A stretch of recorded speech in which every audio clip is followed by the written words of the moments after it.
जो अष्टावक्र नाम के एक व्यक्ति हैं, नाम सुना होगा। अष्टावक्र जब गर्भ में थे तो इनके पिता कुछ बोल रहे थे, चर्चा होनी थी जनक के दरबार में, राजा जनक के दरबार में जाना था और इनके पिता कुछ बोल रहे थे। अष्टावक्र गर्भ में ही थे और गर्भ से ही उन्होंने आवाज लगाया कि भाई पिताजी आप गलत बोल रहे हैं, है ना, आप क्या कर रहे हैं, गलत बोल रहे हैं। और पिता को बहुत बुरा लगा कि अभी तो इसका जन्म ही नहीं हुआ है, और जन्म नहीं हुआ है फिर ये अभी से पिता की बात काट रहा है। उन्होंने श्राप दे दिया अपने ही बच्चे को और ये कह दिया तुम 8 अंग से टेढ़े हो जाओ। मरने का तो अभिशाप नहीं दिया, 8 अंग से टेढ़े हो जाओ। और अष्टावक्र का जन्म ऐसे ही हुआ।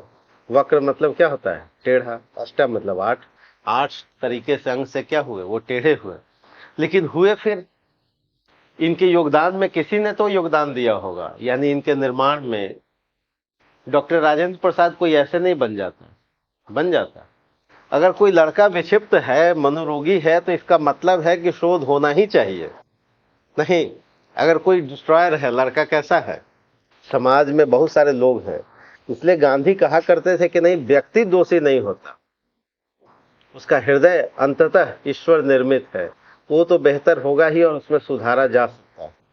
परिस्थितियां ऐसी होती है, इसलिए हमने जेलों की कल्पना की कि वो वहां जाएंगे तो लोग क्या हो जाएंगे, सुधार हो जाएगा। जेलों का नाम क्या है, सुधार गृह है। यद्यपि कितना सुधारा जाता है वो अलग बात है, क्योंकि हमने एक ऐसी व्यवस्था बना दी है कि जो वहां जाता है और बिगड़ के आता है, क्योंकि हम बिगाड़ के भेजते ही हैं।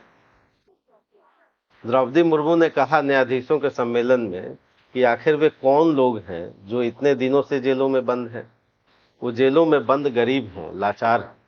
जो धनी है वो तो जेलों में बंद है ही नहीं, वो तो 1-2%, 98% वो हैं। और अगर ये इस पर शोध किया जाए तो 50% से अधिक वैसे लोग होंगे जो गलत तरीके से फंसाए गए होंगे, तो जेलों में है, जिनका कोई दोष नहीं होगा। लेकिन तब भी एक विद्रोही हम पैदा कर रहे हैं समाज में। हम एक समाज में एक ऐसी अव्यवस्था पैदा कर रहे हैं। अगर समाज में हिंसा का माहौल है तो इसके लिए जिम्मेवार वो सब लोग, और जो व्यक्ति हिंसक है अगर उस पर शोध किया जाए तो निश्चित रूप से उस प्रकृति का दोष होगा, शिक्षा का दोष होगा, मदर फादर का दोष होगा, पर्यावरण का दोष होगा।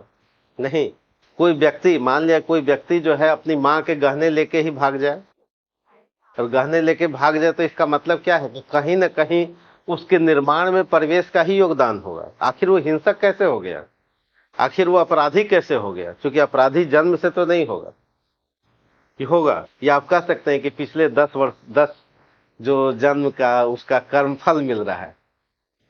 कर्मफल नहीं मिलता कि मिलता है, तो पालना झुलाने वाले हाथों में ही संसार की बागडोर है।